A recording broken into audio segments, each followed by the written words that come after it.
Trump, accompanied by First Lady Melania and their son Barron, is now back on his way to South Florida to spend his fifth weekend at Mar-a-Lago since becoming president. But before leaving the White House, President Trump met with German Chancellor Angela Merkel, and the stakes were high. Those two leaders differ on many issues, including NATO. Our Washington, D.C. Bureau Chief Ross Palumbo monitored today's joint news conference. He joins us live in D.C. with an update. Ross.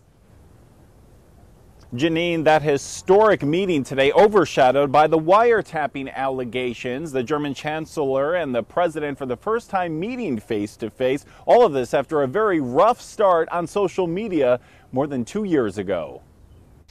President Trump, in one of his more consequential meetings with a foreign leader, welcomes German Chancellor Angela Merkel to the White House. How did your talks go, Mr. President? Very good.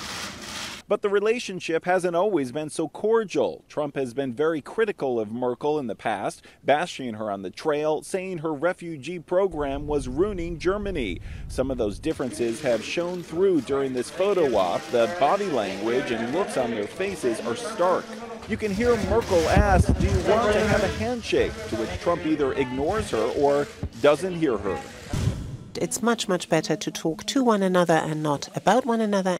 But U.S.-German relations weren't the only focus of their joint press conference. Even German reporters were more interested in the president's unsubstantiated allegations that President Obama had wiretapped Trump Tower.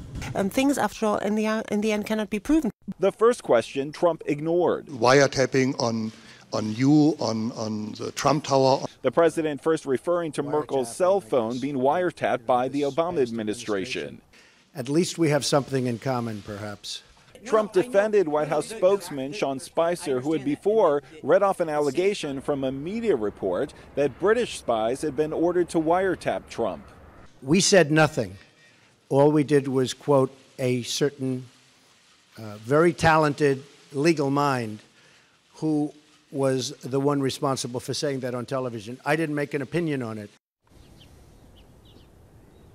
Well, the president today also speaking at that press conference about the Republican attempt to repeal and replace Obamacare. Today, he said that he convinced 12 Republican House members out of the 22 who are against this to vote for it.